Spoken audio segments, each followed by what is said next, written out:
All right, everyone, we're back with another Actual Fluency podcast, and on the show today, I've got Mr. Tim Keeley. Tim, how are you doing today? Oh, great. Thank you. Evening here in Japan. Right, and it's through the magic of the internet we're able to connect across such vast space. I always find that fascinating. But why don't you start out by giving the listeners who don't know you the full story of how you got into languages and traveling the world? Well, that could go on for a long time before you spoke another word. So, Well, I'll interrupt if you get too carried away, but I'm very okay. interested to hear it. So kind of start from the beginning chronologically. That would be, well, I was born in the US and grew up mainly in Florida. And of course, English is my mother tongue. But I also started studying Spanish from elementary school since we lived in South Florida, Hmm. where that's a requirement. And I got interested more, I guess, around junior high school, and then even more in high school where I had more Cuban friends. So by the time I was 18, I spoke Spanish pretty well. And I decided to go to Colombia to continue my studies. Now, when I say continue my studies, I started university quite early. Just as I turned 16, I took some tests. So by the time I was 18, I was pretty close to graduating because I had a lot Wow. of credits. It was a little bit too fast. I needed a change of life. And there are many reasons why I left. But basically, I left the US at age 18. So in Colombia,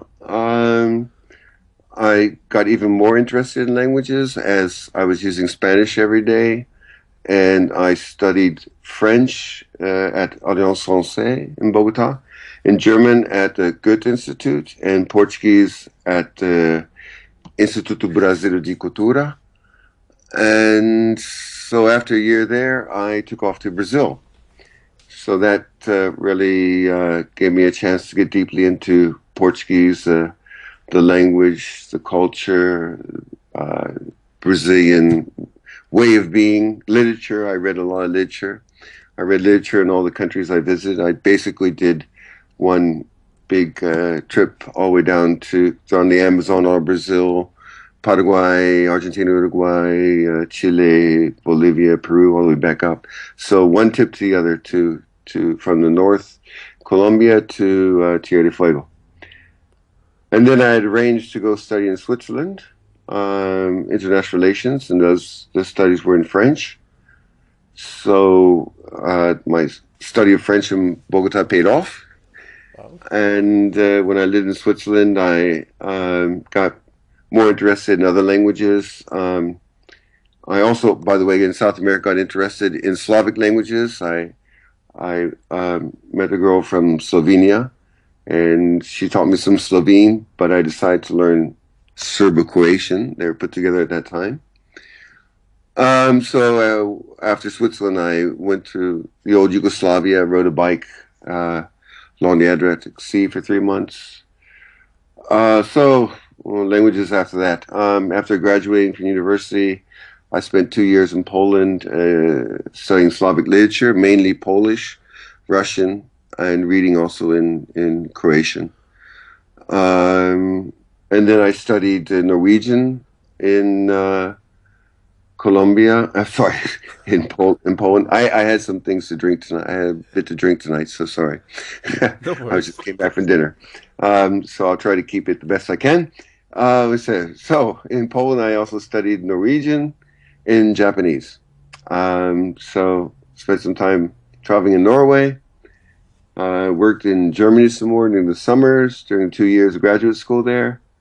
And the next stop was Southeast Asia and mainly Thailand, Malaysia, Indonesia, Singapore. So I got interested in Thai, Indonesian, Malay, but I really didn't pick those languages up till later. And then I came, arrived in Japan, and I went to graduate school studying Chinese literature. So I had basically a crash course in Chinese, so I could read the literature. Wow. So I studied Chinese literature in Japanese. Um, Okay, then I just kind of spread out in terms of languages, various things, whatever, like continued more Thai, Malay, Indonesian as I traveled. Uh, Greek, since I went there for a conference. Whenever I had the opportunity to go somewhere, I always tried to get as high as levels I could before going to that country, even if it was for a few weeks or a month. So that brought in Greek. Um, and then my Thai improved greatly because I did my PhD focusing on Japanese countries in Southeast Asia, and I did a lot of interviews in Thailand, also Malaysia, Singapore. So my then started studying Korean. So basically, the Asian languages I concentrate on. Number one, of course, Japanese. It's the language actually I've spoken most of my life now in terms of hours of speaking. Because you see, I left the States at 18 and I'm 60 now. So I've been back a few years in between. Uh, but basically, most of my life hasn't been speaking English. And my accent can go all over the place in English. I lived in Australia for a little bit, got my PhD, so I can speak like an Aussie too. Right. Um, yeah, and then languages like later Nepal and Hindi. Yeah, okay, that's a That's general well, it's outline. a I'm great probably story. It's yeah. it's really fascinating. There's so many things I want to talk to you about, of course. But just going back to the beginning, is do you think that being physically close to other cultures, other languages, is it normal for Americans in California to learn Spanish? Sort of No, just. Florida, Oh, the sorry, other Spanish. The East other Coast. side. Is it normal for Americans to learn Spanish? Well, it depends what you mean by American. Right. So I mean, the question is posed in the sense that in the back of your mind you picture a Caucasian English speaker, while in America right now I would say just a rough guess 30 to 40% of the population, the native language spoken at home is not English, Right. or at least for their parents it's been that way. I don't know the exact statistics, but I'd be sure to say it's more than 20%, not 30%. I think some people have a funny impression of the U.S. Europeans in particular think, oh yeah, that's where they only speak English. No, basically almost all the major languages in the world are spoken in the United States.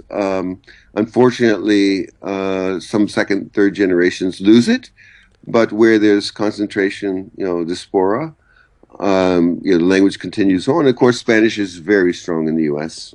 Right. Extremely strong. Of course, what I So was no, trying to get at was yeah, I it's know quite what you're trying to, and I can answer. I know exactly. I just had to throw that in there. Sorry about that. no problem. It's just uh, I was I trying know to what you're get at getting where at. do you And get just say that that my interest brothers from? and sisters didn't learn to speak Spanish. How's that? Right there you go. So Yeah. So can you look they're the back same and traditions, and they studied it, and they can say "Hola, cómo estás" or something like that. But that's with it not even sounding like that, of course. right? Yeah. No, it's yeah.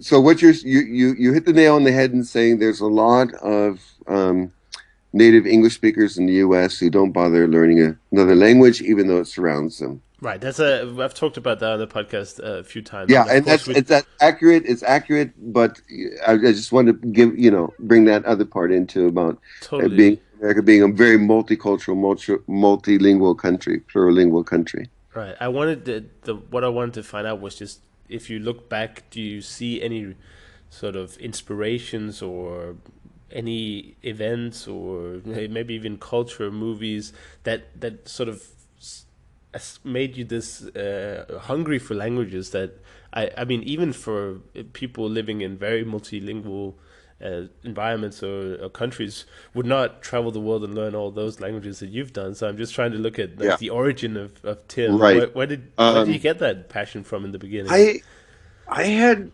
it's hard to say. There's not one particular incident, but there are some things that I do recall. One is I would listen to shortwave radio. And this is so I'm 6 years old, I was born 56, so early 60s. Okay. So, the technology, then shortwave radio, if you want to hear something in foreign language. And I listened to languages I didn't understand, but I liked the sound of them, so I was attracted to that. My old As I got a little bit older, about age 8 or so, my oldest sister, was in a group called Up With People, which went around the world singing. And so we had visitors from various parts of the world, and I was always fascinated to meet somebody who spoke English differently and spoke a different language. I always wanted to know what they said. And since there was a lot of Spanish speakers around, especially from age 12 in South Florida, I was in Central Florida, then South Florida, and I always wanted to make sure I understood what everybody said. Right. So I was very curious. What are they saying? So that's one factor. Also, as a young child, even from age 6 and 7, I would actually read National Geographic. You're familiar with National Yep. Geographic? Yeah, and yeah, I was kind of let's say advanced kid. I could read National Geographic when we go to school and have to read um, John, Dick and Harry, whatever that was, Jane, Dick and Harry, whatever that simple book was. I was bored to death in that class. But yeah, I was just very fascinated by different cultures and the sounds of different languages. So that has a lot to do with it, I guess, and just kind of curiosity. I mean, it's kind of like vive la différence. I want to know what's different. I don't want the. I get kind of bored with the people's same culture. Right, of course, which is But evident by you moving around so much. And yeah, did you yes. Put it ever? this way, most of my relationships have not been with native English speakers. Right. I wouldn't imagine so. With Yeah. if you really enjoy the variety of different cultures and lives, I Yes. guess that's normal for the so-called community. Where people are really excited about foreign culture and what just Polyglot community. Yeah. yeah, Hmm. for sure. I see it a lot where Yeah, I think it's very common. pe- Um, people as- find more interest abroad for sure. mm. I'm definitely the same. But I think in case what you have in Europe is that you let's say you're from Luxembourg. So if you're from Luxembourg, and let's say you speak Luxembourgish as your native tongue. Okay, so you have to learn English, French, and German for sure. Hmm. And maybe they usually stop there, though. Yeah. I mean, it's not necessarily an interest per se. It's more like a need. But if you're a native English speaker, I mean, look around the polyglot community. Those who have quite a few languages are usually native English speakers. Right. Not all. There are many exceptions, but a good portion, right? Yeah. Yeah. I, Okay. So, why? Well, for us, we can usually use English in a lot of places around the world. So we have to love to want to, the languages, or otherwise, we're not going to do it. right. I find it fascinating anyway, and I mean, traveling so much. Did you ever think about settling down somewhere, or did you always see the new adventure lurking in the distant future? To about age 32, Okay. the first 14 years, first, um, yeah, I mean, there was no desire to have a deep roots for the first, let's say, 12 years for sure, which, was Colombia, South America, first Switzerland, worked in Germany, lived in Poland for 2 years, so from Poland it was Southeast Asia and Japan. So, Japan from 81 to 85, I was, mainly here. I was traveling the world. I made good money back then as there weren't many native English speakers in this area of Japan. And actually, I could make a hell of a lot of money back then. Just, well, everything from teaching English classes to doctors, to te correcting business documents at companies, Mhm. etc. It's a pretty incredible pay back then. I mean, I could sometimes get the equivalent of about 7,000, $8,000 a month. Wow, yeah, that's a lot of money. Yeah, and this is 80 prices, so let's say that's 10 to $12,000 a month as a student. Right. So that really financed. I was able to finance some great trips. Oh yeah, I was gonna ask because traveling around the world at such a young age, obviously, I don't imagine you've had massive amounts of savings by then to No, no, no. The first, no, finance it. but I did work from a young age. But the first part was mainly scholarships. Hmm. I had scholarships to study, and I went to 8 universities. You see, so um, going to university is the way to get a visa, Yeah, especially a place like Poland, and get scholarship money or right. loans at least. So, like in Poland for 2 years, the end of the Soviet era was, we could say, when Solidarność came out in '80 when I was there. Wow, We had it great because we paid pennies for our education. We paid $1 a month for our dorm. wow, For about $2.50, we could buy coupons for breakfast, lunch, and dinner for a whole month. So basically, you could wow, live on $3 a month. wow, Now, I didn't do that. I lived on about a couple hundred a month because I ate great meals at a 4-star hotel, and I wow. had a car and 2 sailboats. But I would go work in Germany and things like that, and I would run black market between Poland and Germany. Uh, Go to East Germany and go to West Germany and buy 5 East German marks for 1 West German mark, Right. and then buy East German goods. East German had made some good optic, cameras and binoculars and things like that. And I'd sell them in Poland, and I'd buy the marks back, or I'd go to Vienna and buy coffee and wool and send it in. It's Wow. typical opportunities in a command economy, where there's a lack. Right. So no, I just always found a way to make money. So yeah, That's it's fantastic. yeah. I mean, you just sometimes I travel real cheap. When I was in bicycling on Yugoslavia, I mean, I slept out basically every day just in my sleeping bag. It was nice weather. Right. Just stopped my bike and went in the bushes and slept. So I Yeah, wasn't spending much money. that's not too expensive. Yeah, No, no. Uh, that's great. And how did you, when you, the language part of it, what did you do to learn the languages that you were coming in contact with, like when you moved to these different countries? well, always preparation for me. Um, I think it's kind of a waste. And if you're planning to go to a country and you say, okay, I'll learn the language when I get there, I think that's kind of a waste of the amount of time that you are there. Hmm. I think you should really study hard and study at least to an intermediate level, if you can, before you go. I mean, sometimes maybe it might not be possible, but I think if you can do a lot of preparation, you'll be better off. Right. Let's put Okay, well, now I have it. The more preparation you do, the better. I was having a problem with my English there, starting off much, and I knew it was wrong.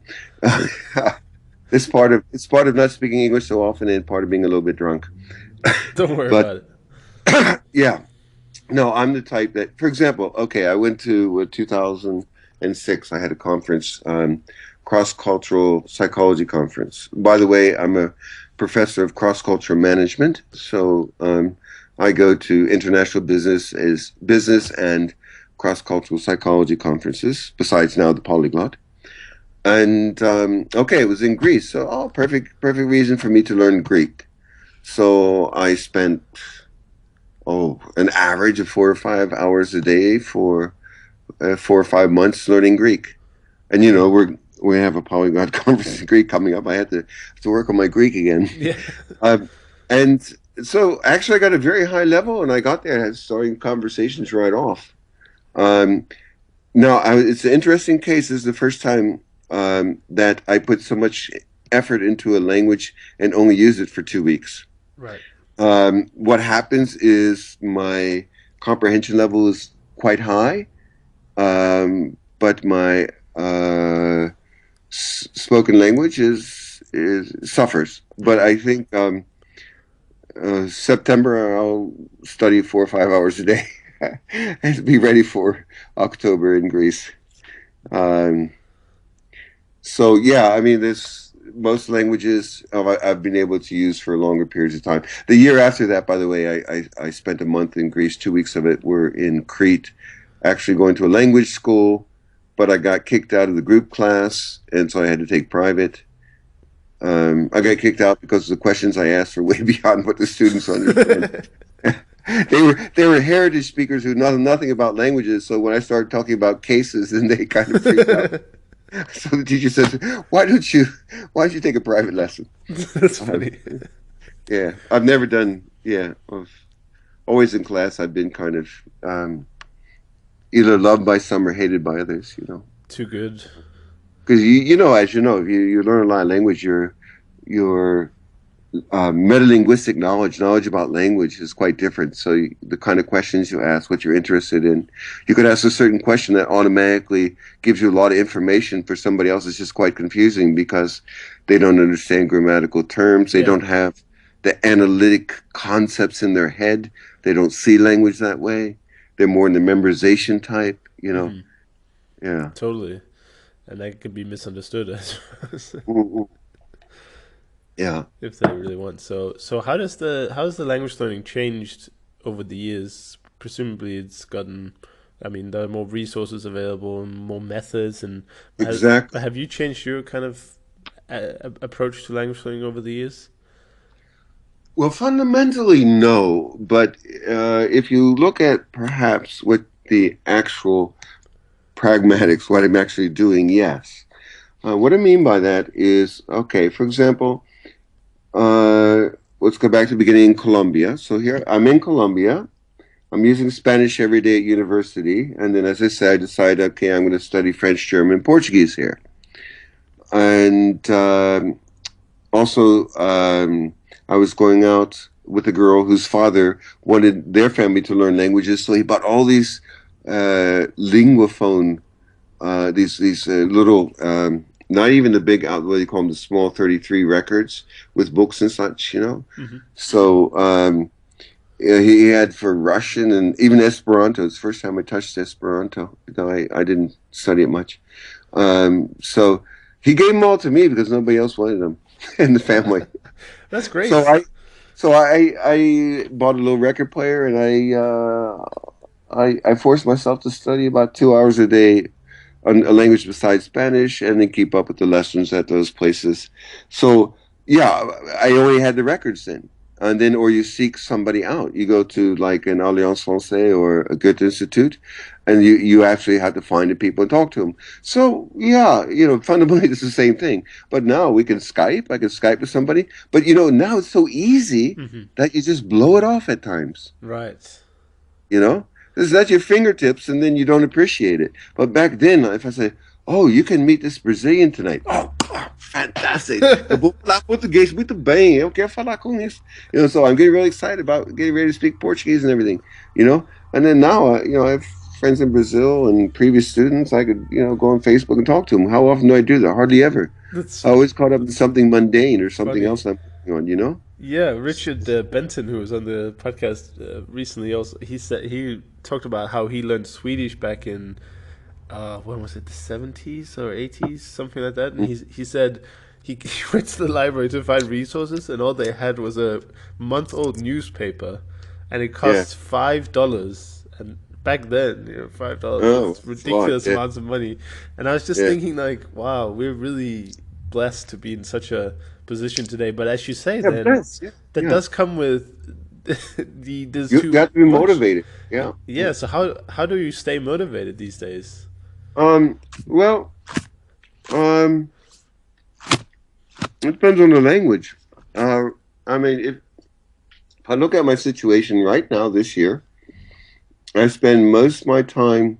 Okay, let me give you a little bit of information. So I teach management related courses.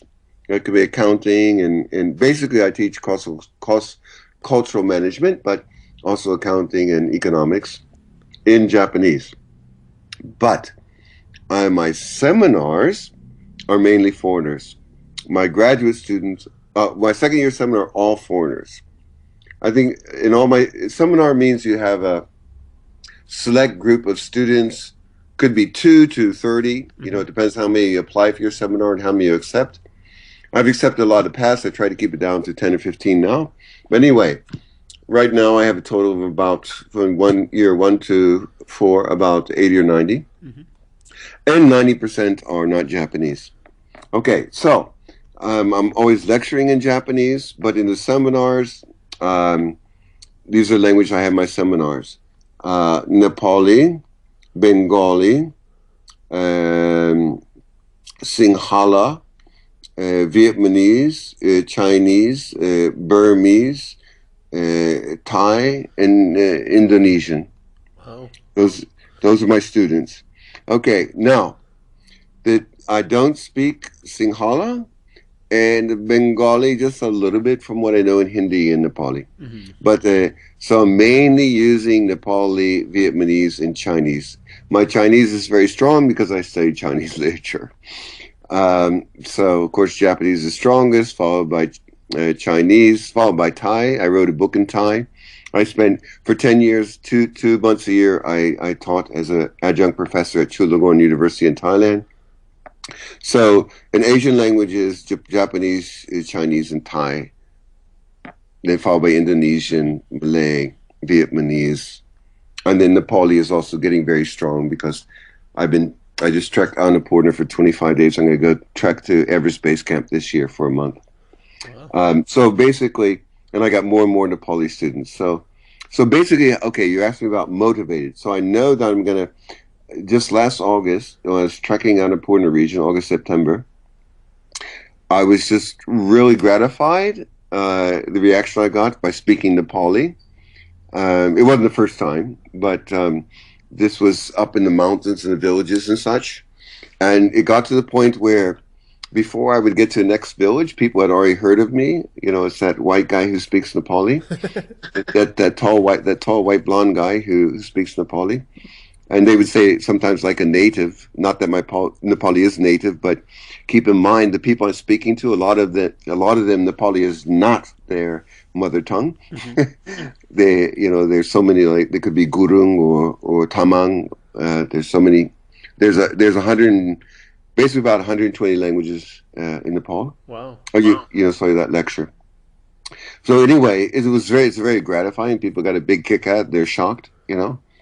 So usually I try to make them feel comfortable, and I just explain. I say that Ma Ogilo Junua Nepali Tiye. I say in my previous lifetime I was Nepali, Right. and so that usually says they feel okay. Then okay, that's why you speak that way. But yeah, I mean that's, you know, I'm saying the interaction is great motivation. Right. So I can be motivated now by language I know I'm going to use. So I concentrate on Nepali. Vietnamese, because every week I've got some students coming to my class, I mean my research room, and we practice together English and Vietnamese. So what else do I work on a lot today? Vietnamese and Nepali. I mean, you know, some Farsi and other languages, you know, I'll touch on here and there. But my motivation really comes from the feeling that I'm going to use this language with somebody. Uh-huh. It's going to be very rewarding. Okay, so for example, I gave the Greece example. Another example is I had the same type of conference, International Association of Cross-Cultural Psychology in Kaapstad in South Africa and Cape Town. And so I said, okay, well, I'm going to become fluent in Afrikaans before I go there. And what had been interesting is I had seen a show about prisons in South Africa, and there was a lot of Afrikaans on this documentary show. And I understood everything they're saying Wow. because I speak German well. I've studied some Dutch and you know, Norwegian. You put those together as a Dane, and speaking some German and English, you probably would also understand an Afrikaans.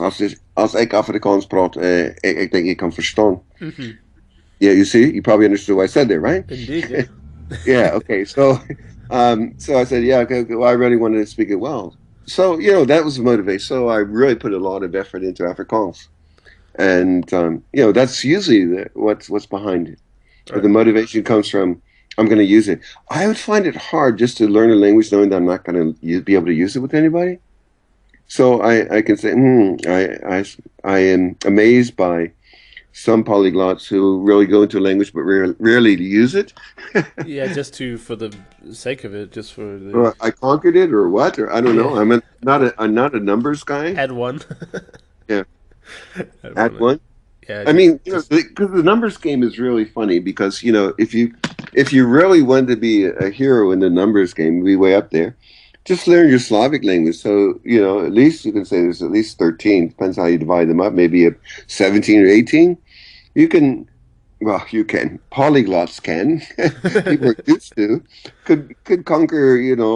Get very high level in 13 to 15 Slavic languages and dialects, and if you had like a couple, in a couple of years, I think. Uh, I mean, that's I know. I, maybe some people can't relate this. Okay, let me put it this way. I learned Serbo-Croatian very quickly. So you have Serbian Croatian. I know the difference of between the various dialects there, uh, what divides them up. And then next was Polish, and I lived in Poland. Well, of course, we didn't have internet. We didn't even have a TV in our dorm. We had a radio. It was only Polish broadcasts. And basically, we went to school, and then we had parties most every night, or at least sat around and talked all night. right. So I would speak Polish about 8 to 10 hours a day for 2 years. Well, I was out of the country a little bit there, but you know what I'm saying? That's a damn quick way to learn the language. Or not a quick way to learn it very deeply. Okay, so Polish, Serbo, Croatian, and then I studied Russian. With those three languages, I mean, already, with get down to study 4 or 5 hours a day, go to Ukraine for a month, and already you could speak Ukrainian well, Yeah, or Belarusian, or Czech, or Slovak, or yeah, they're yeah, really similar. It's yeah. It's like if you spoke Spanish, Portuguese, and French, it's all going to learn Italian. I mean, I understood Italian the first time I heard it, because I already spoke Spanish, French, and Portuguese. And so, right. sono comprato un libro italiano dopo una stamattina e posso parlare con gente. Capisco molto bene. It's quite easy, Yeah, And if I really want to sound like an Italian and get into it, then I get in that mindset and I study it harder and improve it. of course. So, of course, you can bring it to different levels, but so far as communication, understanding a lot. Once a polyglot gets to a variety of languages, let's say you pass 10 languages, pass 15 languages, and you have Slavic and Romance and some Asian and maybe some African languages, you're familiar with a lot of different kinds of structures in language. And then also, because you have vocabulary. You're right. Because you start just in Asia, there's so many variety of languages which are not really related, but they are related. They have influence from one another. So you see influence from Sanskrit and Arabic and Farsi all throughout Asia, even in Indonesia and Malaysia. You have words from there. Right. Just the word for language is the same, more or less the same in Lao, Pasa, Bahasa. Indonesia, Malay, Lao, Thai, Bengali, Nepali, all have the same. They all have the same word for language, for example, or Right. similar derivation of it. Right? You have salamat, salam, shalom. There's just variations on the theme. Right. So when you So, learn a lot of languages, or when you put in more and more effort, you're also rewarded greater and greater because you understand a bigger picture of the world's language yeah, yeah, yeah, yeah. population. So I that's mean, I remember in graduate class about 6 years ago, I had a guy from about 8 years ago actually from Albania, and so I was just wondering, I'd never been to Albania. I actually kind of stepped my foot across the border when near uh, what was this? I forget the name of the town, but uh, going from Dubrovnik to the border. Anyhow, um, I just wondered if I could understand Albanian. So we just looked on the internet, and there was a BBC article, and I started reading it.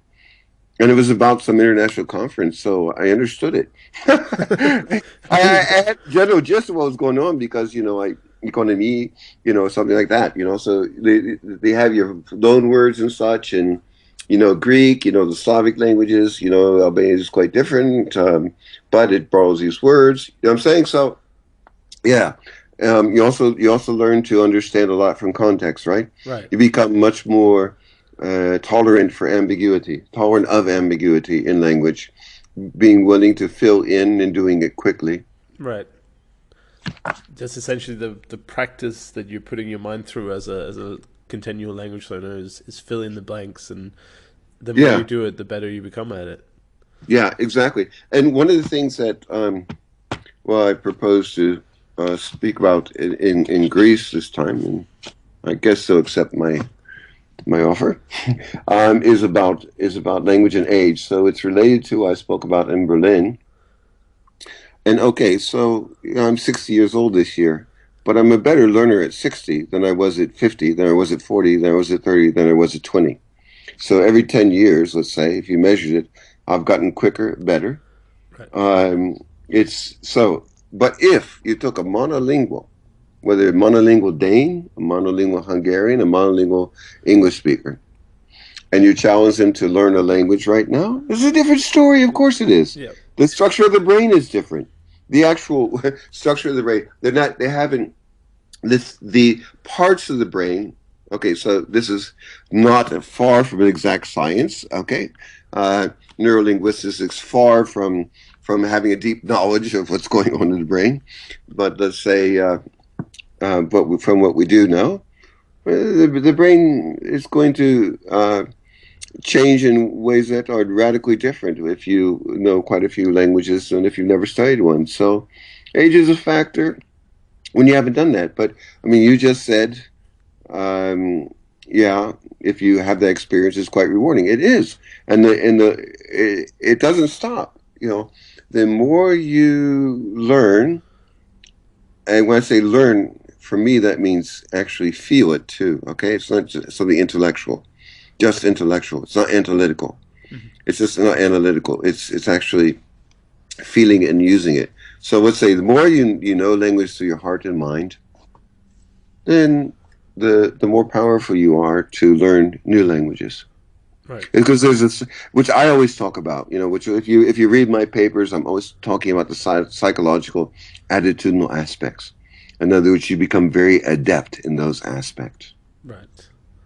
The brain is just so adaptive that if you keep doing the same thing, the areas of the brain responsible for that will grow and form better connections, more connections, and so I definitely think that I've read about this as well, and the plasticity it's a fascinating concept. It's also sometimes used as a counter argument when they say that neuroplasticity isn't that high in adults.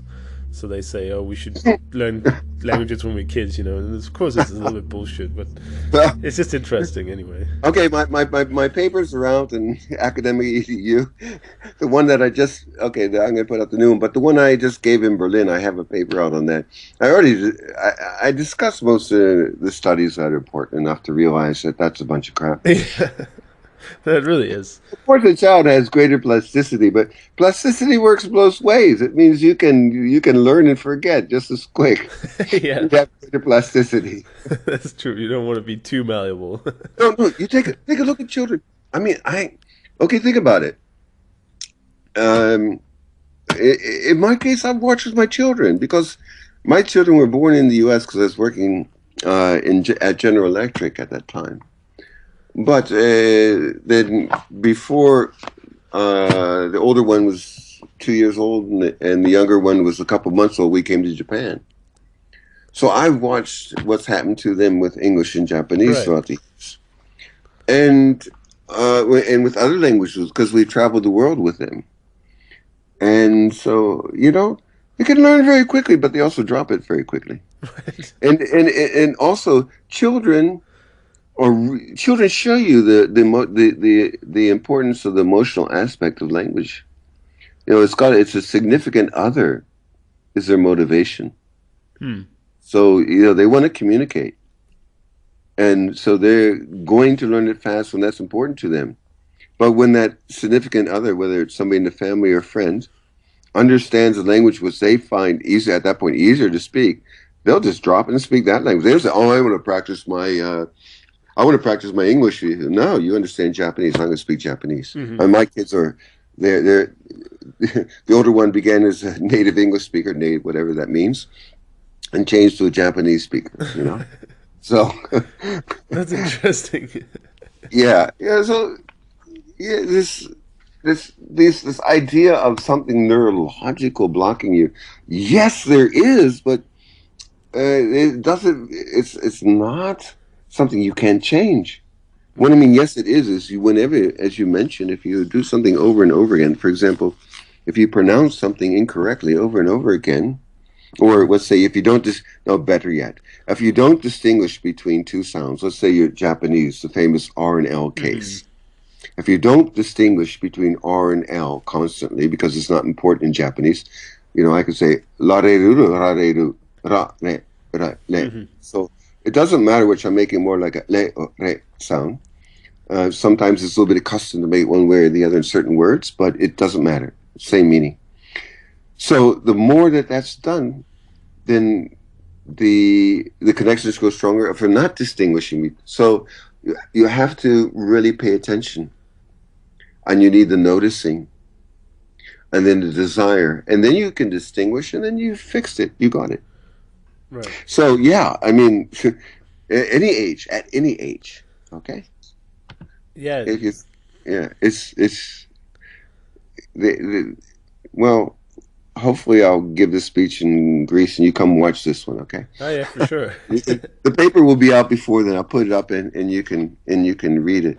Since the conference, I put out that paper. I've been pleased. I got 600 hits in one day. Well, So I've gotten from 1 week. I've gotten 2,000 something readers on it. So I've been pleased with that. nice. Well, I'll include a link in the description of this episode as well. So that Yeah, way, I put it in. Did you see it in the polyglot thing? I put it there. I can send it to you if great. you want. Well, I'll just link it to here so people always Okay. know where to find all the papers and Yeah. all that we were talking about.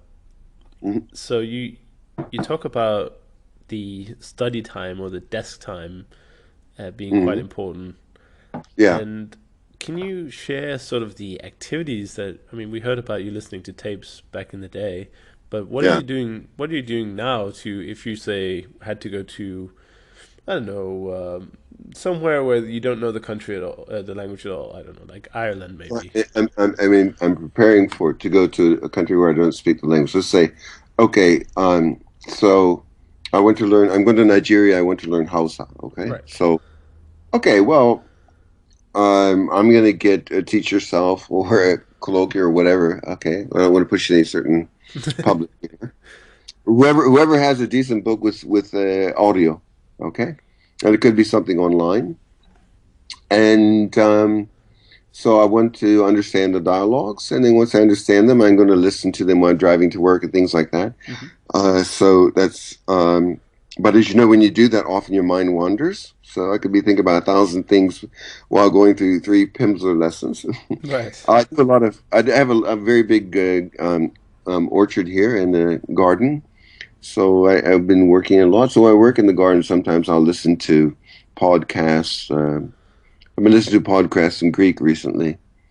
Um, I'm sorry, I've kind of lost it. What was your question? It's about I guess levels of input, but also just what do you fill your desk time with? Your three Okay, four okay. hours So, of so if I'm starting off in the beginning, okay. So my answer made sense. I'm sobering up now, by the way. So I guess I'm getting worse at getting sober. Um, I would just do the start from lesson one, and I want to quickly understand what the dialogues are so that I can just listen when I'm doing something else like working or driving. Um, and I'm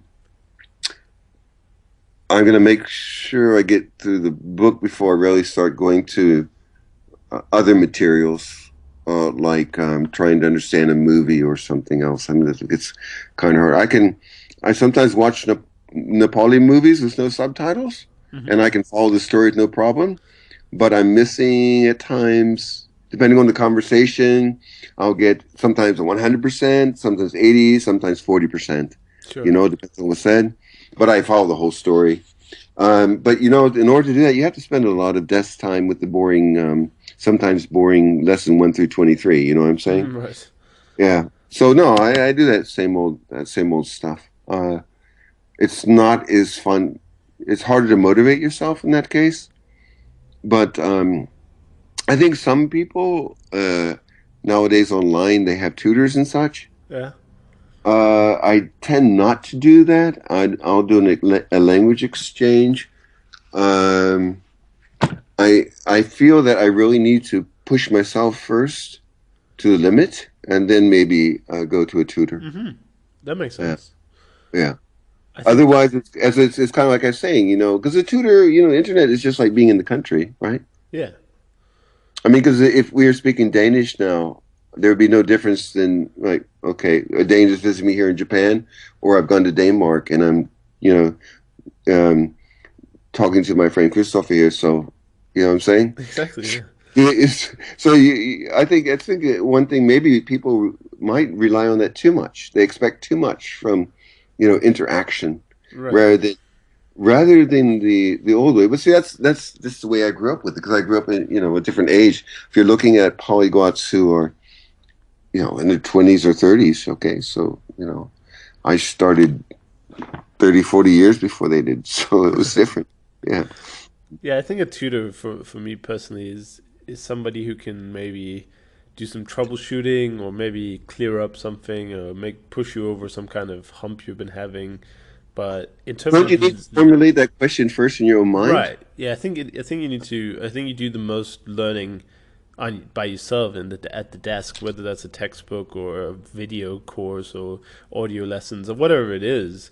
I think you Yeah. do a lot of the learning there, and then a tutor is more somebody who can correct some of the mistakes you might be making because they can hear it instantly, or they might be able to answer some complicated grammar questions. But then again, some people hire tutors who are native speakers who don't understand their own language, how it really works. They can just tell you whether it's correct or not.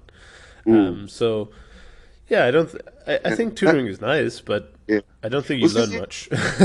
yeah, yeah. Also, it can be a little bit frustrating sometimes because, as you say, some people let's say, okay, maybe they don't know their own language enough in terms of the analytical part. Hmm. I'm very analytical and I'm very, let's say, the right and left brain. So, very emotional learner as well as a very analytical learner. Hmm. And that may be somewhat rare, um, but I think it makes me a good learner. I don't think that necessarily we're stuck with whatever our tendencies are that we can make basic changes to the way our mind functions. But I've allowed my both kind of the holistic and artish type, feeling type side grow as strong as the analytical side. Right. And so basically right, left. And I think in language that's really important. So what happens is if I have a tutor, I want to concentrate on the left side, I would talk on the analytical side, and I'll ask questions which sometimes they find hard to answer. And I have to explain things, Okay, look, it functions this way. Yeah. It seems like sometimes you're trying to, as somebody who has much less put oh at much doesn't have the same amount of experience and ability in a language. It's like you're trying to lecture the person who's a native speaker on the language. Right. And it sounds kind of stupid and arrogant, but I mean, it just happened to me the other day in my seminar with because I have Vietnamese from different parts of Vietnam, and I said, look, hey, let's begin the class. Why don't I usually say, let's space first to 10 minutes. You guys, each of you have to teach your own language the rest of the class. So we just do this to begin a 90-minute class. It's something different. And he's teaching Vietnamese and the pronunciation, and I'm pointing out, okay, it was this way in the north, it's this way in the south, and we get into this argument. And so here I am, the non-native speaker, far from being, a native speaker, arguing with him. I had to bring out a video and show him that this was the case, that what I was saying was correct. That's Because funny. this is kind of awareness of it, people don't have the same level of awareness. Uh, like just in this case, there's so many dialects in Vietnam, and but there's three major different areas: there's Central, North, and South. And they hear it, but they really haven't paid attention to how it differs. They know it sounds different. I say, okay, it differs in this way. Da da da da. Huh? Right. So yeah, yeah. So yeah. I mean, it often sounds like I'm just rambling on, but I remember your question in this case.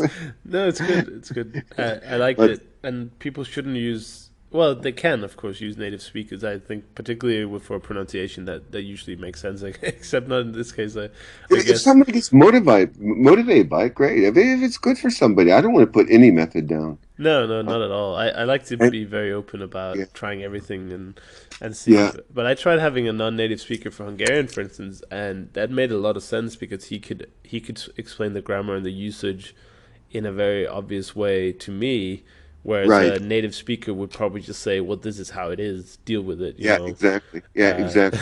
And That can be very good at times because they've had the same experience, and so they can look if they speak some of the similar languages you do, they can say, "Hey, it's like this and this, such and such a language." I mean, if I were going to teach you Korean and you knew, or let's say anybody's going to teach you Korean and both of you know Japanese, then you say, "Oh yeah, this like in Japanese this way."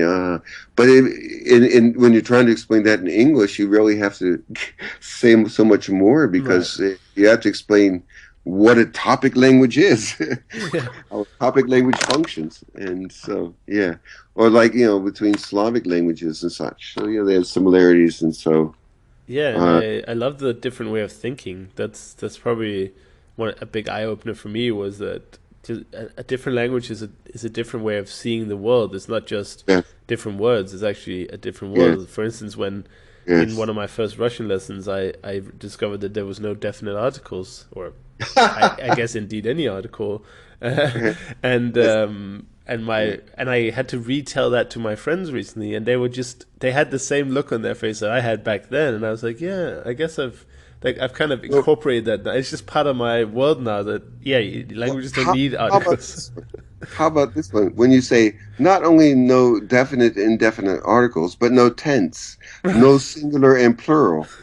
Okay, well that's quite shocking. Yeah, Okay, well, that's you're talking basically about Chinese, Thai, Malay, Lao, Indonesian, though they're all not. The Chinese is not related to Thai and Vietnamese. I mean, but they all have the same characteristic. They don't have tense. They don't have singular and plural. And what was the other thing? Oh, they don't have articles. right. Okay, so I mean, especially if you took like a Spanish speaker, where you're trying to explain, you don't have any of those things. It's really kind of tough to wrap the head around. I So guess it's it's hard it, the other way around then for Chinese speakers to learn Spanish and English then well, because they're yeah, but missing all these things.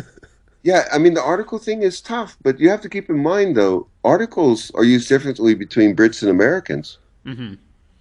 They have different meanings. If I, as your English is basically modeled after the British English, and you probably say, yeah, in hospital, right? Hmm. Yeah, yeah, I Okay. would. Yeah, But no American would ever say in hospital unless they've been influenced by the Brits. It wouldn't make any sense to them. right. They say they're in the hospital or they're in a hospital. But if you say in the hospital in British English, it's kind of like physically in the building rather Yes, than being a patient there. right. And that distinction is not made in American English. That's And also so an interesting. in Japanese, there's a difference. In Japanese, they nuin, which is enter. It's kind of like enter. It's taking the second. In is byoin. It's taking the second character, and you enter the hospital means you're a patient. But byoin would just you're in the hospital. Right. So it's a different way of expressing it. But you see things like so the articles in as I'm saying, even amongst English have different significance, and of course even amongst the Indo-European language, the European language in particular, where you have articles, those languages that do have articles, they function differently. Yeah. Uh, generally the same. But Germans run around saying the Goethe, right, and the Brenda or whatever. Hmm. So I wouldn't say, oh, the John came here today. Right. Oh yeah, I Yeah. love that. I love that. That's I kind of So I love that usage of. of the articles in And German. then Danish is more like Norwegian, right? You put you it goes after the word, right? Hmm. Yeah, the Who definite said? one. Yeah, You say who said, right? yeah, exactly. Yeah, exactly. So they that seems a bit strange too. I mean, yeah, these it's really it is a different way of looking at the world. It is because it's a kind of a classification, sense of classification, and um, like if you take for example Indonesian and when there was shoot, I'm on a podcast. I can't remember somebody's name, so it would be embarrassing. From Sweden, the lovely girl from Sweden talking about Indonesian, Swedish, and Charlotte. yeah, Charlotte. Thank you. Don't shoot me, Charlotte. Um, she brought up plurals. I said, wait a second, wait a second. Yes, you can double the word in Indonesian for a plural, but it's not the same meaning as plural in English. They don't have the same concept because you could say like buku saya di mana. It would be where is my book or where are my books? Right. Doesn't this? But if I say buku-buku bagus untuk belajar, if I say books are good for studying, then I use it that way because I'm speaking kind of a general sense. Like in English, the difference between the book, our books, books are good for studying. Hmm. You know, so it functions differently. Yeah, it's a general concept. Yeah, and so they don't see the need to say singular and plural a lot of times. Right. And and it's what's interesting. It's the same in this whole Asia. Asia is all like that, and they aren't related. Japanese, Korean, Chinese, Lao, Malay, Thai, Indonesian, and interesting. And Hindi requires it. Nepali doesn't, but Wow. it can. So it's interesting how as you go from Asia onwards, you hit the Arabic language and such, uh, and it starts, the articles.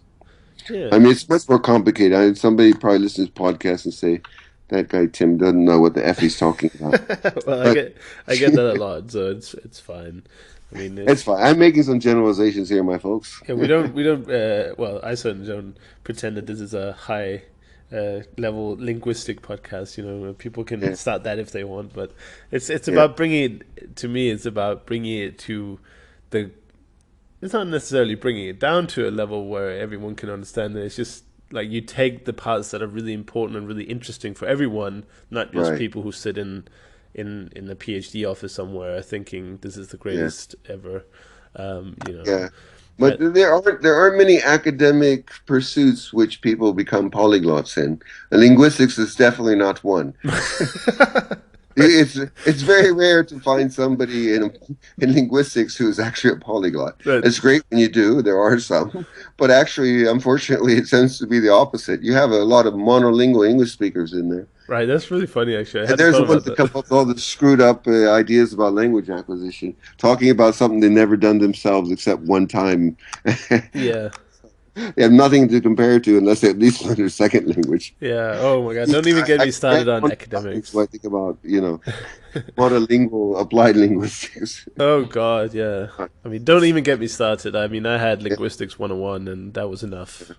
yeah. That's more than enough, actually. I'm more of a practical person who actually, learns things No, that are very I've, useful. I've, I've read tons in last. I did experiments in my read my papers. I've got, I have over let's say 2 or 3 thousand references. I've read books and papers and etc. What I'm complaining, it's not some of it's interesting, but a lot of it, especially when we talk like the age related to the critical period hypothesis and some type of age limitation for fluency, and I say, oh come on, this is just from people there. You can get certain data, but you have to look at how you interpret it and how you understand what the data means.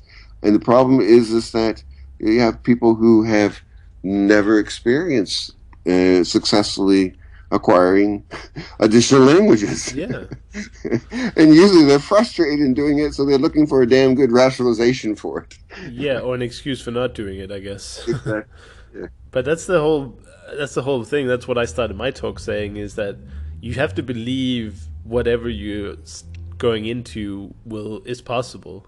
If you don't Yeah. believe that you can learn a language at 60, then Mm, you're not going to. Well, you might start doing it the first day, but if you have mm, that underlying feeling, then you're not going to be successful, and then you're just going to blame it mm. on, oh, I'm too old to learn languages. Right. But if you do believe it, then I'm sure you can learn languages at any age. I've heard of people over 100 learning new languages, and it's a wonderful way to keep the brain young and active. It's kind of like Yeah. exercise for your brain, isn't it?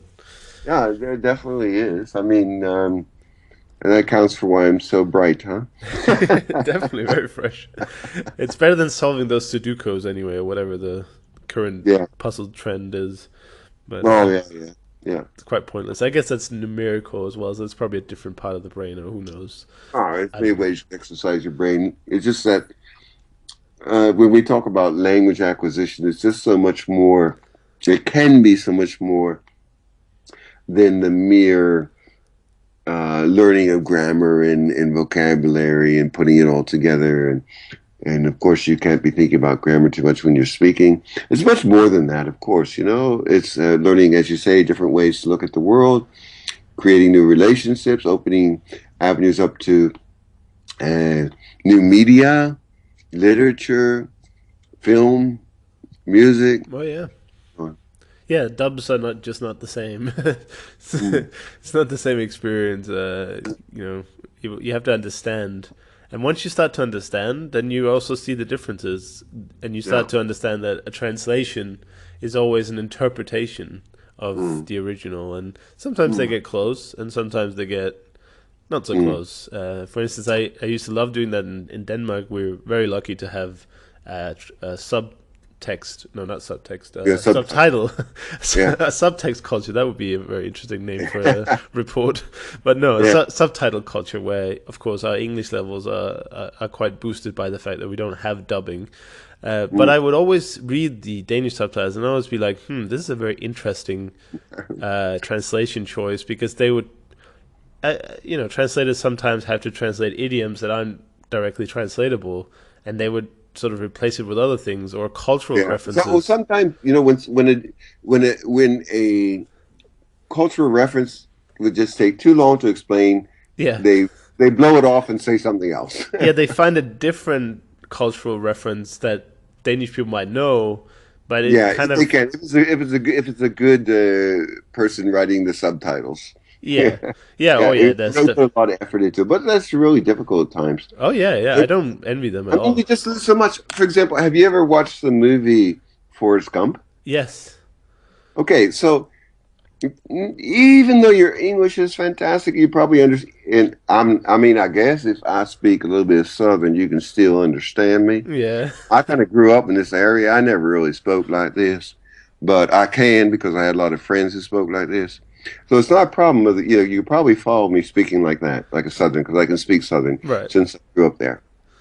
Um, it's the cultural references, the historical references that you're probably going to miss. yeah.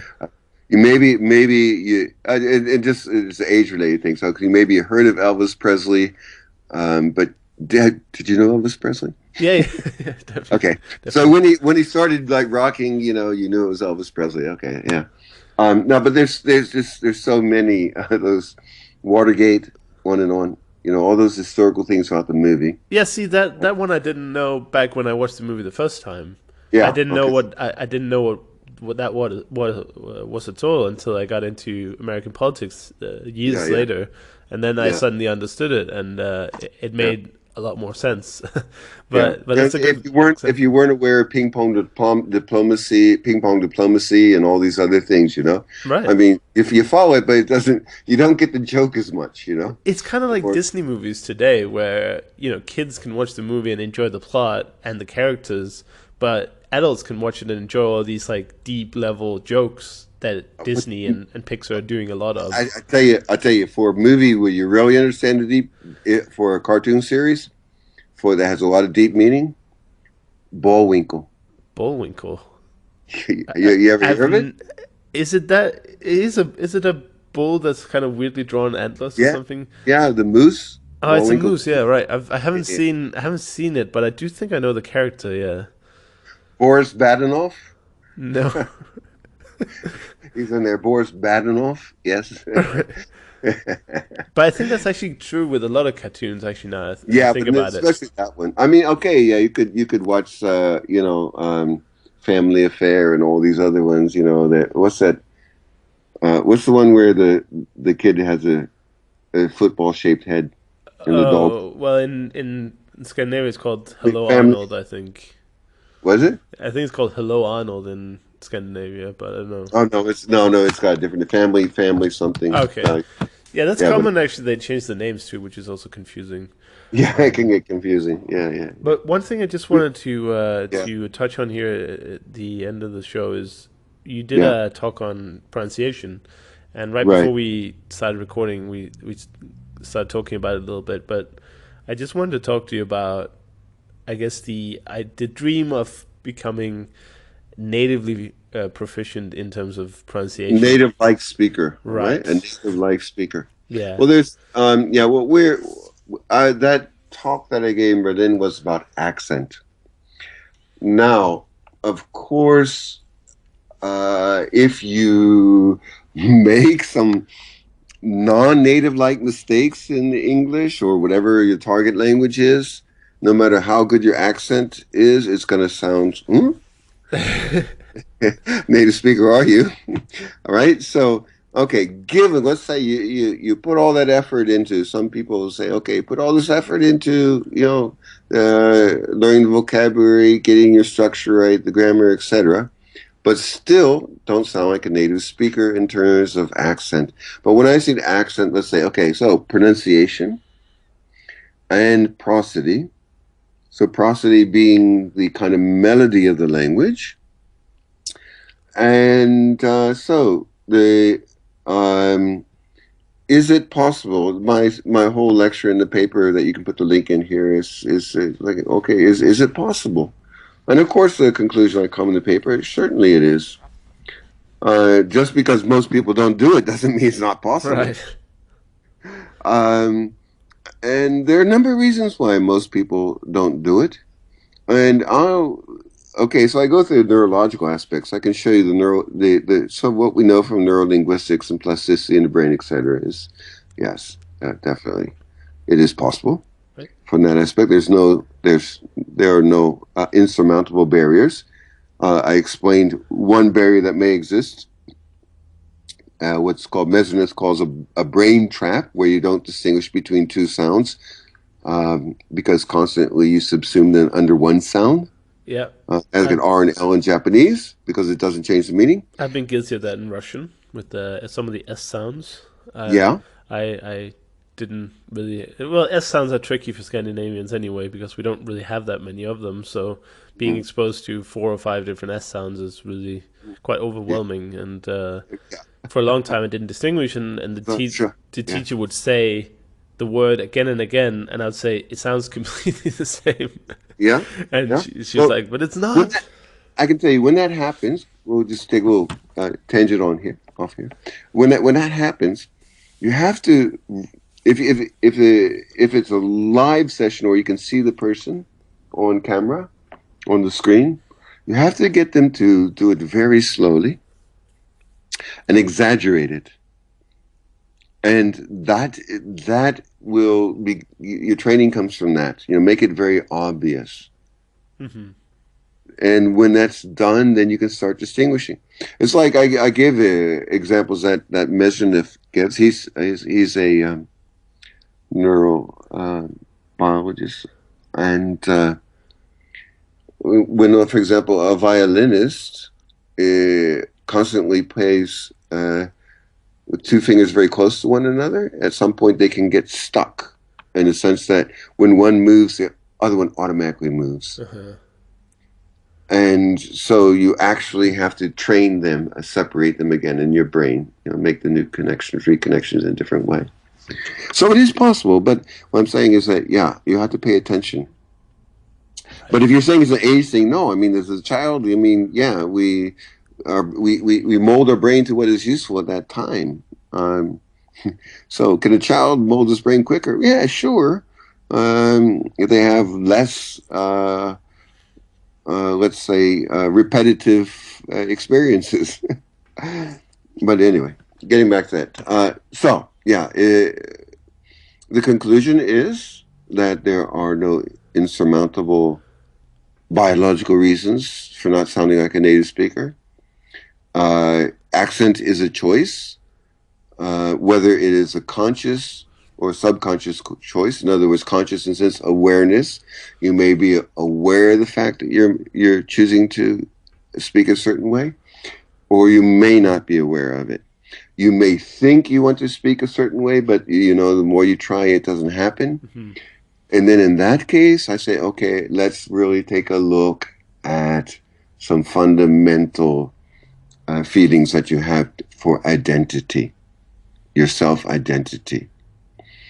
And once you have a more flexible identity that you can take on a different role, then it's going to come a lot quicker. And it could be almost if you have the potential, you have that the actual ability to speak the language, and you've had enough input.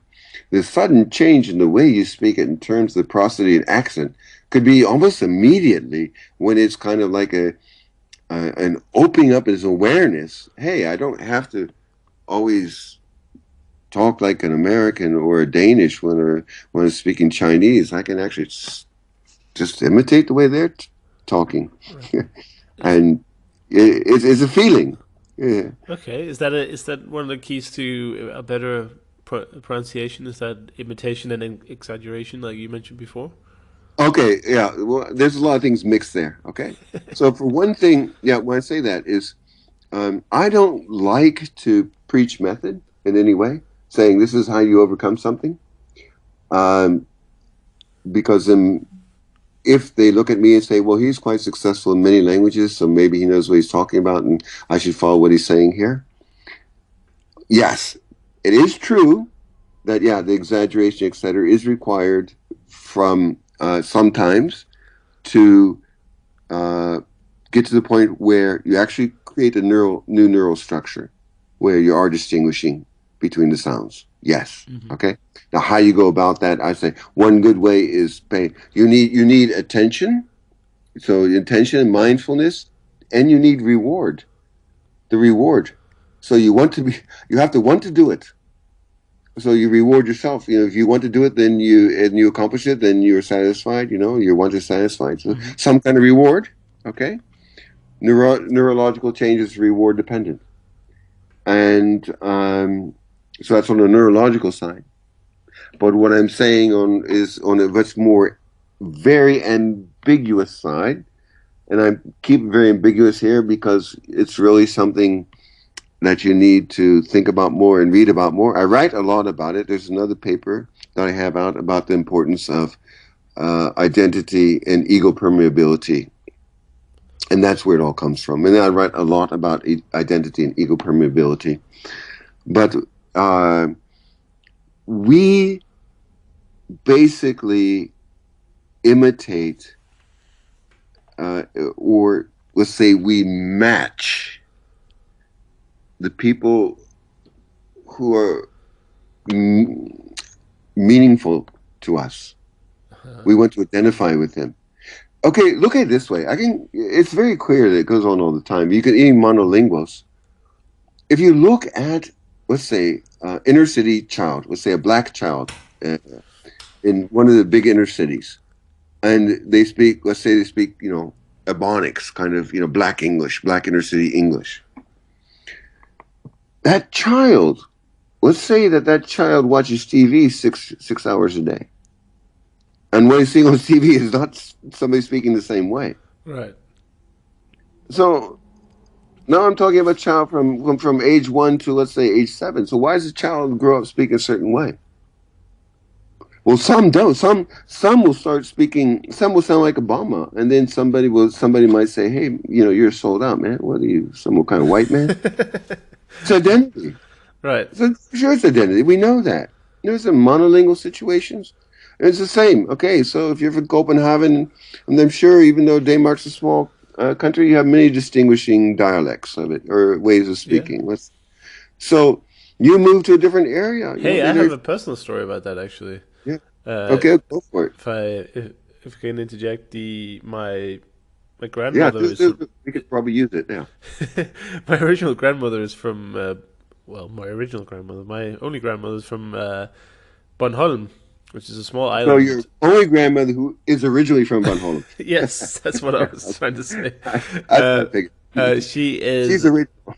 yeah, and for those who don't know Bornholm, it's very close to Sweden, quite far Yeah. away from Denmark. So they speak Danish, but with a very interesting accent that sounds a lot like Swedish at times, Ja, especially. jag pratar svenska. Ja. Yeah, well, Okay. yeah, but Danish in a way. And so if you're from there, Yeah. especially when she was growing up, I mean, she's 70 now, so she's it's quite a few years Your and grandmother's 70. yeah, she That's just turned young. 70. um, so Yeah. basically, what happened was she went from this little island, cut off from Yeah. everywhere. You know, they barely had TVs. Well, they probably didn't actually. They probably just had the radio. And she went to the big city, to Copenhagen, and it was considered, very farmer like to speak with that Yeah. original accent. So she Right. got rid of it very quickly. And today she Mm. doesn't have her Exactly. original Yeah. accent at all. Yeah. She can put it Yeah. on if she needs to, and when she talks Yeah. to people from there, it kind of Mm. creeps up again. But There it is. You understand the whole process. Now I don't need to say any more. that's I mean, exactly truly, what all you happened. have to do is think about that more. That's exactly what I'm talking about. Yeah, So when did so it doesn't matter. Okay, when a foreign language, as I said, obviously, if we make fundamental, easy grammatical mistakes that a native speaker wouldn't make, then that kind of blows it. I'm a native speaker, bit. But if you have that down, the accent part's just like what your grandmother did. It's a decision. It's an emotional thing. It's yeah. an emotional She reaction. wanted a She said, I'm job, going to or identify with these people. They consider my other linguistic cultural identity as being inferior. yeah, I don't want to be seen inferior.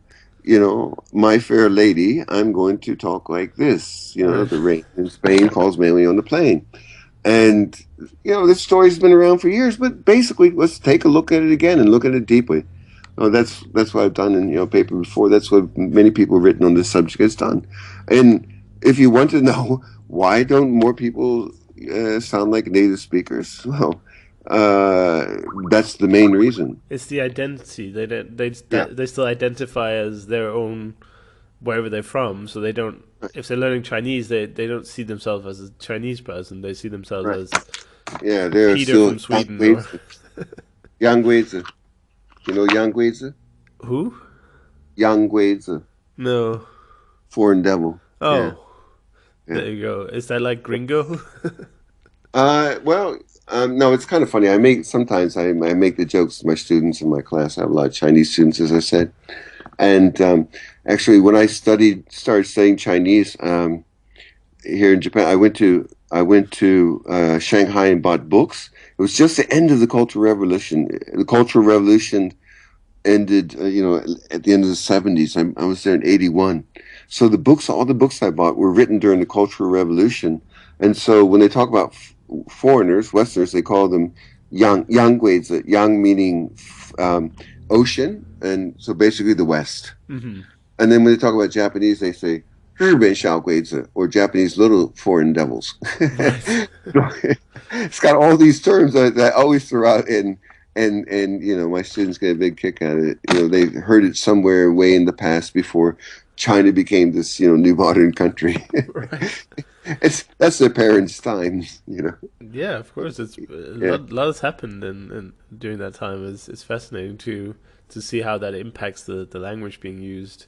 yeah, And yeah, I read something interesting recently about how a lot of the idioms and a lot of the phrases we have today are kind of tied into old practices, and people are wondering, well, will the kids yeah. of the future understand these Right, strange? exactly. What was Yeah, it that's like? no, they lose they lose. Of course, they lose the meaning. I mean, I could show you many words like that. What do you think when you hear breakfast? Yeah, just morning meal. Why? What does it mean? It's two words there. Yeah, well, I have thought about breaking the fast, but I don't understand the Okay. implications. Oh, but okay, but that's just a general example, Hmm. that people don't usually think of that, right? It's just that morning meal, but they're not thinking of, breaking the fast. Right. Well, interestingly, I think breakfast is a very an interesting word in the languages that I know, because like Café de in manhã. well in you have breakfast which has a very practical meaning, and then in Yeah, Danish it's just morning food, yeah, yeah. and in German Morgens it's morgen, like is it? What? early Morgen morgen? Or what do you say? Morgens morgen. morgenmad. Mornol. Morgenmad, yeah, it's a morning food. Huh? How do you say it again? Morgenmad, Mornol. Mornmol. mad at the end, so it's the mel. Mornmol. Mornmol. Morgenmad, and Everybody in Norway says, unless you have a potato in your throat, you can't speak Danish. So. well, that's probably true, to be honest. But I'm just thinking about the few languages that I know, how different the Yeah, concept of breakfast is. Like Hungarians call it off morning, so it's a morning in the genitive, yeah, off yeah. morning. Of So morning. yeah, it's just So a lot of funny. things you might do in the morning besides eat breakfast. Yeah. Yeah, that's true. That's true. It's a Yeah, nice example you brought up for sure, because it's so different around the world. yeah, yeah. Yeah. But Well, anyway, yeah. If in Asia, then it usually is with rice, asagohan, right. and so this Japanese is morning, afternoon, and evening rice, as it is a number of Asian Oh, languages. really? Yeah, And it's not yeah. just Rice Krispies, I presume. No, it's rice. Yeah, Yeah. actually, yeah. I mean, actually, in Japan, a Japanese breakfast is rice Right. with miso and not everything, but yeah, mainly rice. It's very interesting. Okay, I hope we're not boring the crap out of No, your. anyway, I was just gonna say Okay, we've been having a great time. So the time keeps ticking away, and I know it's late for you there. So I just wanted to wrap things up what and time is it? Oh, no, it's only 10:30. It's okay. no problem, no problem. But I'm just just for working in the the yard tomorrow. this Listening, maybe I'll listen to Greek Pod the whole day. I work in the yard tomorrow.